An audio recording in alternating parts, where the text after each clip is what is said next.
Doctor वैभव, मेरा ये जो आज का भी जो हम बातचीत करने वाले हैं, ये मेरे लिए पर्सनली बहुत इंपॉर्टेंट है, क्योंकि मेरे घर पे मेरी माँ है, मेरी दादी है, और हमारे घर में हालचाल बाद में पूछते हैं बुजुर्गों से, पहले पूछते हैं घुटने ठीक है। आउट ऑफ 3 1 मेल और out of 2 1 female, they are affected by arthritis. जब तक सीवियर सिम्टम डेवलप होते हैं तब तक एटलीस्ट 70-80% जॉइंट खराब चुका होता है। ये लाइन मेरी मम्मा के फैक्टर लिए सवाल था बेसिकली, मैं ये उनको दिखाना चाहता हूँ क्योंकि वो बहुत डिले करते रहते हैं। बहुत ही अर्ली ग्रेड के अंदर हम उनको एक्सरसाइज प्रोग्राम पे डालते हैं। तो partial knee replacement first thing बहुत ही मिनिमल इन्वेजिव सर्जरी है। बहुत छोटा चीरे से सर्जरी हो जाती है। दूसरा, रिकवरी बहुत जल्दी होती है अंदर। डेफिनेटली टेक्नोलॉजी का पूरा हम यूज भी करते हैं और उसकी वजह से सर्जरीज में भी काफी हमें मतलब आसानी हो गई है। हमारे पास बड़े सारे पेशेंट आते हैं जो कि पूरा दर्द की दवा खा खा करके उनकी किडनियां खराब हो जाती हैं इन दिनों के अंदर। मतलब because of technology, use of technology, it's almost a pain less surgery. Radio city 91.1 FM से मेरा नाम यूवी है। दिल्ली के इन स्टूडियोज में बैठे हुए आई थिंक हमें बहुत मौका मिलता है ऐसे कुछ लोगों से बात करने का जो हमारी सोसाइटी में कुछ ना कुछ ऐड करते रहते हैं। एंड पिछले 2 साल में हमने रियलाइज किया है कि अगर इन लिस्ट बनाई जाए इनकी, तो सबसे नंबर 1 पर हमेशा डॉक्टर्स, उनकी इज्जत और जो वो काम करते हैं वो अनपैरेलल कंट्रीब्यूशन है। आई थिंक उसके बराबर कोई कंट्रीब्यूशन नहीं कर पाता सोसाइटी को। And I'm so privileged to have with me Dr. Vaibhav Jain, who is a knee and a hip replacement surgeon. Sir, Radio City में बहुत-बहुत स्वागत। He is from Vimhans Naiti Hospital in Lajpat Nagar. Good afternoon, sir. कैसे हैं आप? Good afternoon UV, I am good, मैं बिल्कुल ठीक हूँ। डॉक्टर वैभव, मेरा ये जो आज का भी जो हम बातचीत करने वाले हैं, बिकॉज ये नी और हिप रिप्लेसमेंट पे है, ये मेरे लिए पर्सनली बहुत इंपॉर्टेंट है, क्योंकि मेरे घर पे मेरी माँ है, मेरी दादी है, और हमारे घर में हालचाल बाद में पूछते हैं बुजुर्गों से, पहले पूछते हैं घुटने ठीक है, बाद में हालचाल पूछा जाता है। तो मैं सबसे पहला सवाल, let's just get to the point, क्या है कॉमन कंप्लेंट? क्योंकि मैं अपनी माँ की उससे बता सकता हूँ कि वो घुटनों में दर्द जरूर बताते हैं, है ना, एक एज होती है उसके बाद शुरू हो जाता है। लेकिन एज ए डॉक्टर आपके पास जब कोई पेशेंट आता है, क्या सबसे कॉमन कंप्लेंट लेकर आता है वो आपके पास? तो ये कॉमन कंप्लेंट सबसे पहले जो पेन को फील होता है वो पेन ही होता है। जोड़ों के अंदर पेन पेन जो होता है, घुटनों के अंदर, या अगर कोई कभी कभी जो होता है मल्टी पॉइंट्स के अंदर भी पेन होता है, हिप जॉइंट के अंदर, शोल्डर जॉइंट के अंदर। इसके अलावा जो अदर कंप्लेन होती है वो होती है स्टिफनेस, जिसको भाषा में हम जकड़न कहते हैं।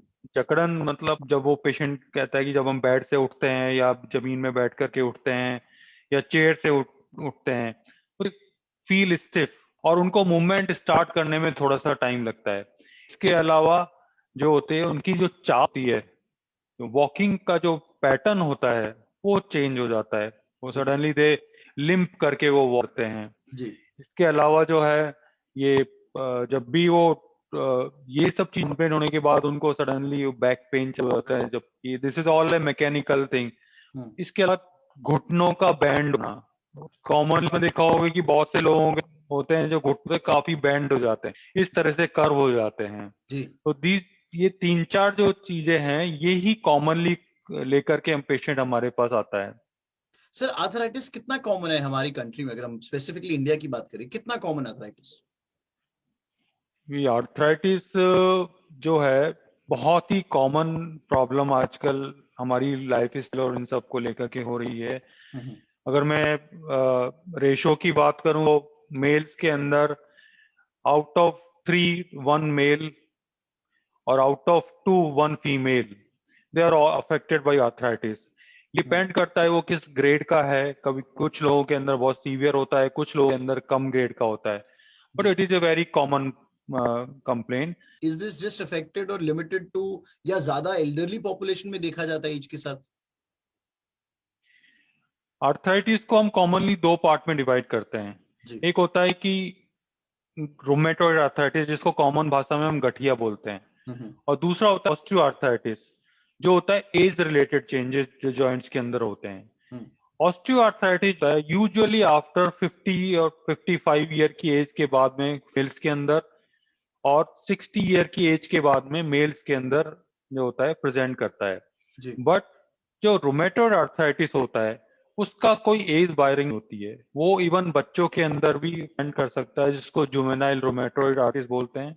हम्म, उसके बाद में, उसकी एज के बाद में 5 to 80 of age, at any age it can present, it can commonly. तो कभी कभी जो होता है बहुत यंग एज के अंदर, बिकॉज जो कभी कभी इतने यंग 15 से 20 साल के एज के भी पेशेंट आते हैं जिनके घुटने या जोड़ होते हैं सीवियरली आर्थराइटिस की वजह से डैमेज हो जाते हैं, तो वो एक प्रकार का गठिया होता है। यंग पॉपुलेशन में क्या सिम्टम्स होंगे इसके, यंग, क्योंकि मैं पहली बार सुन रहा हूँ कि क्योंकि मेरे मेरे हिसाब से, क्योंकि मैंने घर में देखा है, बहुत एज रिलेटेड चीज रही है, बट जैसे आप कह रहे हो यंग पेशेंट्स हैं, तो क्या उनके अंदर ऐसे सिम्टम्स हो सकते हैं? बड़ी एज में तो अलाइनमेंट हो गई, चल चाल हो गई, एक्सेट्रा, लिम्प हो गया करना, यंग एज में क्या होगा?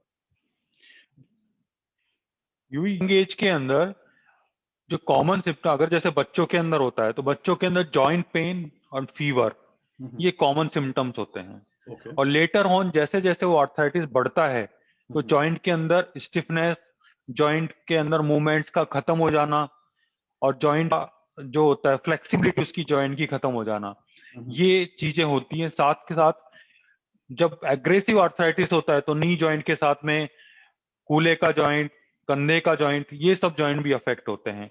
तो पेशेंट उसके बाद में कभी कभी ये जो स्मॉल जॉइंट्स होते हैं हम हाथों के, ये जो होते हैं इनकी उंगलियां बैंड हो जाती हैं, ठीक है, इनमें एक तरह की डिफॉर्मिटी क्रिएट हो जाती है। तो ये सब चीजें, ये जो सिम्टम्स होते हैं, ये सारे यंगेज आर्थराइटिस होता है जिसको रोमेटॉइड होता है, उसके अंदर सीवियर फॉर्म के अंदर होते तो हैं। जो यंग एज में अगर आप फिगर आउट कर लें आर्थराइटिस है, तो क्या चेंजेस होती हैं सर, क्या एक्सपेक्ट किया जाता है व्हेन कम्स टू चेंजेस?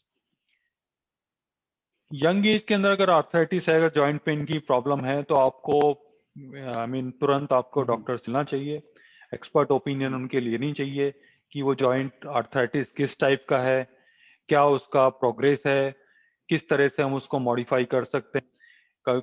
अगर वो हो सकता है एज रिलेटेड भी हो, तो हम उसको एक्टिविटी मॉडिफिकेशन या कुछ मेडिकेशन या फिर एक्सरसाइजेस, उन सब से हम स्टार्ट करते हैं। अगर रोमेटॉइड है तो उसके लिए कुछ मेडिसिन हैं जिससे कि वो कंट्रोल हम उसको कर पाते हैं। तो जैसे ही आपको ये प्रॉब्लम हो, आप तुरंत अपने डॉक्टर से सलाह लें, जिससे कि आपका फ्यूचर में जो भी जो डैमेज होने का जो चांस है या जॉइंट खराब होने का है, वो कम से कम उसको रोका जा सके या उसमें इम्प्रूवमेंट किया जा सके। Sir knee pain, coming back to knee pain, क्या नी पेन आर्थराइटिस की वजह से ही होता है, या standalone knee pain also has a reason to it? कि नी पेन जो होता है कॉमनली, अगर नी जॉइंट की बात करें, तो उसके क्या होता है कि हमारे पास दो चीजें होती है, आसपास आपके मसल्स होती हैं और अंदर बोन्स जी। होता है और जॉइंट होता है।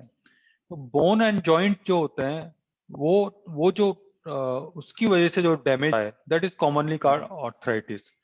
और नी पेन के कारण अगर हम बात करें तो वो एक केवल मस्कुलर पेन भी हो सकता है, सडनली आपको कुछ चोट लगी या ट्रॉमा हुआ, कभी कुछ हो सकता है लंबे टाइम में वो रिकवरी नहीं हुआ, चोट लगी उसके साल 2 साल भी आपको हल्का फुल्का पेन रह सकता है, that is because of muscle pain. या कभी कभी क्या होता है कि हमारे स्पाइन जो होता है उसके अंदर जो नर्व निकलती हैं उसमें कंप्रेशन है, उसका भी जो पेन होता है वो कभी कभी नी जॉइंट तक हमें रेफर, अच्छा। जिसको रैपेन बोलते हैं, जो नर्व्स का इरिटेशन जो बैक में होता है उसकी वजह से घुटनों तक पेन है, तो वो भी एक नी पेन का कारण होता है। और तीसरा कारण है कि अर्थराइटिस, अगर जॉइंट डैमेज होने लग गया तो डेफिनेटली वो परसिस्टेंस नी पेन होता है उसके सर अंदर। यहाँ से दो ठीक है, सवाल मेरे को तो आते हैं, एक तो ट्रीटमेंट ऑप्शंस जिसके ये बारे में आप बताएंगे, पर उससे पहले मैं पूछना चाहता हूँ, क्या टाइम एक बड़ा फैक्टर है? क्योंकि मैंने बहुत लोगों को देखा है, उनको थोड़ी बहुत पेन होती है, विद एज भी वो डिले करते रहते हैं, अरे नहीं देख लेंगे, अरे करवा लेंगे, वो 100 तरह के बाम लगा लेते हैं, 50 चीजें और एक्सपेरिमेंट कर लेते हैं, जिसकी वजह से जब फर्स्ट पेन हुआ तब से लेके जब तक वो आपके पास पहुंचते हैं, तब तक शायद टाइम, क्या टाइम एक इंपॉर्टेंट फैक्टर है ऑनेस्टली? ये डेफिनेटली टाइम बहुत इंपॉर्टेंट फैक्टर है। एज सून एज आप डॉक्टर से करें, तो जो आपका ट्रीटमेंट है या लाइफ स्टाइल मॉडिफिकेशन है या जो भी आपको मेडिसिन स्टार्ट करनी है, वो आपका टाइमली स्टार्ट हो जाती है, तो आर्थराइटिस प्रोग्रेशन जो होता है वो उसका उसको हम कंट्रोल कर पाते हैं। होता क्या है कि अगर हम डिले करते हैं या डॉक्टर के पास जाने से आप वेस्ट करते हैं टाइम, तो उसकी जो जिस स्टेज पे हो सकता है कि वो उस स्टेज पे हो कि उसको जी। कंट्रोल कर लेते, तो उस स्टेज से वो बाहर निकल जाए, जिसके बाद ट्रीटमेंट ऑप्शन या तो कुछ एक्सट्रीम में हमें जाना पड़े लाइक सर्जरी या उसके अंदर, तो वो एक जो होता है उसमें जरूर डेफिनेटली फायदा होता है। टाइम बहुत ही इम्पोर्टेंट है, क्योंकि अदरवाइज हमारी बॉडी बहुत ही फ्लेक्सिबल होती है। हमारी बॉडी के अंदर जब तक हमारी बॉडी में कोई जॉइंट या कुछ 70-80% तक खराब नहीं हो जाए तब तक वो बेचारी काम चलाती रहती है। बट हम लोग थोड़े से नालायक हैं जो क्या चलने दो चलने दो चलने दो काम, और वो उसको खींचते रहते हैं। बट जब तक सीवियर सिम्टम डेवलप होते हैं तब तक एटलीस्ट 70-80% जॉइंट खराब चुका होता है। अगर पहले थोड़ा सा उसको अगर ध्यान दे लिया जाए तो कम से कम आ जाए, कुछ ऐसा हो कि उनका जॉइंट उसकी कुछ एक्सरसाइज बताएं या कुछ ट्रीटमेंट स्टार्ट करें तो उसका प्रोग्रेशन रुक सकता है। तो आज की डेट में जो जॉइंट है आपका जो 80% खराब होना है, हो सकता है वो 20% 30% पे आपका खराब हो और आगे आपको सर्जरी वगैरह की जरूरत ना पड़े। तो दैट इज डेफिनेटली, एक टाइमलाइन ये इज अ मेरी मम्मा के फैक्टर। लिए सवाल था बेसिकली, मैं ये उनको दिखाना चाहता हूँ क्योंकि वो बहुत डिले करते रहते हैं।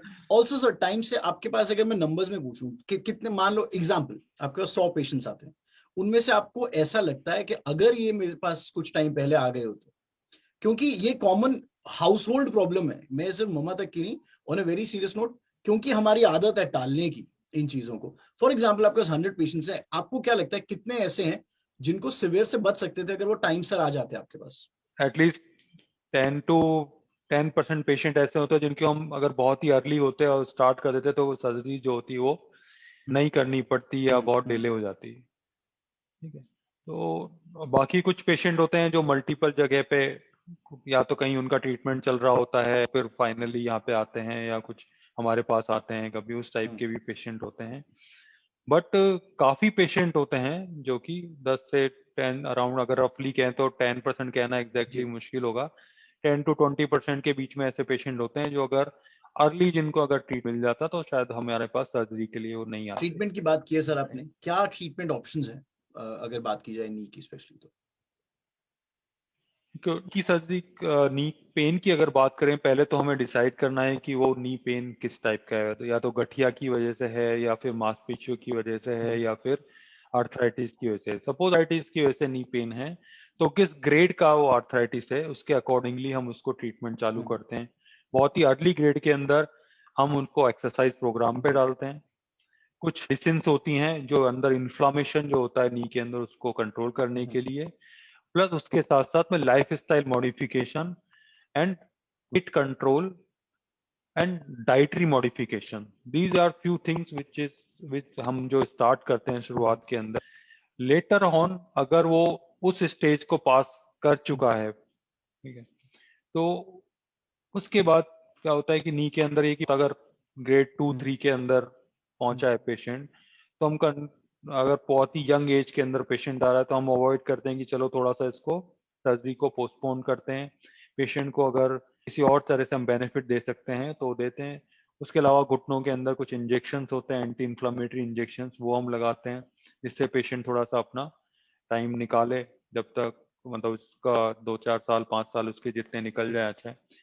और अगर उसके भी नहीं होता है कंट्रोल तो फिर हम जो सर्जरी है वो नी रिप्लेसमेंट सर्जरी की तरफ हम जाते हैं, जिसके अंदर ये कि जॉइंट जो होता है कंप्लीटली डैमेज हो चुका होता है, ग्रेड 4 ग्रेड 5 की स्टेज में वो पहुंच चुका होता है, और हम उसके ऊपर जो जैसे दांतों के ऊपर जी, लगाई जाती है उस टाइप से हम नी रिप्लेसमेंट सर्जरी उसको करते हैं।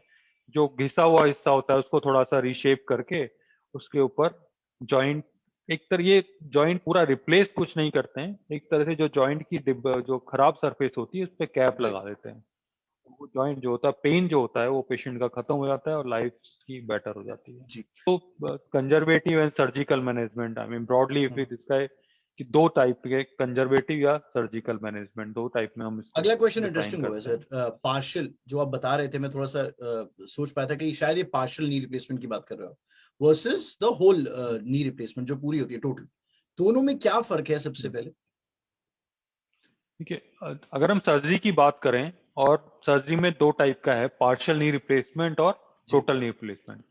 पार्शियल नी रिप्लेसमेंट के अंदर है घुटने का, यूजुअली हम 3 कंपार्टमेंट होते हैं घुटने के, एक इनसाइड मीडियल कंपार्टमेंट, एक lateral, I mean common language में inside, outside and top. Inside, outside and top compartment. तो जब हम इन तीनों कंपार्टमेंट के अंदर हम देखते हैं कि कितने कंपार्टमेंट उसके खराब हो गए हैं। कुछ पेशेंट के अंदर जितने हमारे पेशेंट आ रहे हैं अराउंड, उनमें से 20 to 30% पेशेंट में केवल घुटने का एक ही कंपार्टमेंट, यूजुअली इनसाइड वाला कंपार्टमेंट जो होता है वो ही खराब होता है। तो वो इनसाइड कंपार्टमेंट खराब होता है, हम क्या करते हैं कि केवल वो इनसाइड कंपार्टमेंट को ही चेंज कर देते हैं, बाकी का अपना जो घुटना होता है अराउंड 75% ऑफ नी जो होता है वो नॉर्मल राइट। नी होता है। तो इस केस के अंदर क्या रिकवरी फास्ट होती है। रिकवरी पेशेंट जो होता है उसको सेकंड डे से हम वॉकिंग चालू करते हैं। कुछ रेस्ट्रिक्शंस होते हैं जो टोटल नी रिप्लेसमेंट के बाद में होते हैं, जैसे कि पालती मार के नहीं बैठना या उकड़ू नहीं बैठना, उससे उसको फ्रीनेस मिलती है। और बाकी उसको जो फीलिंग होती है नी की, अपनी जी जॉइंट रिप्लेस कर, वो काफी नॉर्मल फीलिंग होती है, बिकॉज उसके लिगामेंट वगैरह सब बने हैं, 75% घुटना उसका नॉर्मल है। तो जो फीलिंग होती है that's more of A more natural kind of नी। तो देयर इज अ प्रॉब्लम वही है कि करीब 20-30% पेशेंट हम ये सर्जरी कर पाते हैं। वे ज्यादातर पेशेंट उस स्टेज से बाहर निकल चुके होते हैं जब हम वो सर्जरी करें, उस समय हमें हमारे पास प्रेजेंट करते हैं। बट अगर कुछ पेशेंट टाइमली हमारे पास आते हैं, उनके अंदर ये नी रिप्लेसमेंट यहाँ टाइम पॉसिबल है। इम्पोर्टेंट है, जैसे हमने। यहाँ भी टाइम इम्पोर्टेंट, सुपर। यस तो बेनिफिट्स बिल्कुल। क्या है सर पार्शियल के? आपने बताया कि 75% तो आपका जैसा है रियल वही रहता है, बट कुछ हाईलाइटेड बेनिफिट्स भी होते हैं पार्शियल नी रिप्लेसमेंट के? यस, तो partial knee replacement first thing बहुत ही मिनिमल इन्वेजिव सर्जरी है। बहुत छोटा चीरे से सर्जरी हो जाती है। दूसरा, रिकवरी बहुत जल्दी होती है अंदर, नो इफ यू हम टोटल के तुलना में बात करें। तीसरा, पेशेंट का खुद का जो नी होता है वो 75% नी उसका नॉर्मल उसका खुद का है, तो वो जो फीलिंग होती है उसको वो मोर नेचुरल होती है। पेशेंट को जो अपना नॉर्मल अपने रूटीन काम में जितनी recovery time total knee replacement का बॉडी एडजस्टमेंट में लगता है, उससे काफी कम टाइम उस नी को बॉडी से उसके एडजस्ट करने में लगता है। चौथी चीज, पेशेंट इसके बाद पालती मार के बैठ सकता है या उकड़ू बैठ सकता है, जो कि टोटल नी रिप्लेसमेंट के अंदर हम नहीं कर सकते। पांचवा, अगर ऑल दो इसकी जो लाइफ होती है वो भी सेम ही होती है, 15 to 20 ईयर लाइफ होती है, बट इन केस अगर ये हमें बहुत यंग एज में, सपोज अराउंड 50 ईयर की एज के पास करना पड़ता है, और अगर उस समय पार्शियल नी रिप्लेसमेंट करते हैं, तो जब अगर 20 साल के बाद में, suppose he is 70 year of as patient, उस समय अगर उसका नी हमें वापस से करना भी पड़ता है, तो हम नॉर्मल नी का इम्प्लांट होता है उससे ही उसका काम चल जाता है, बहुत बड़े इम्प्लांट की जरूरत नहीं पड़ती।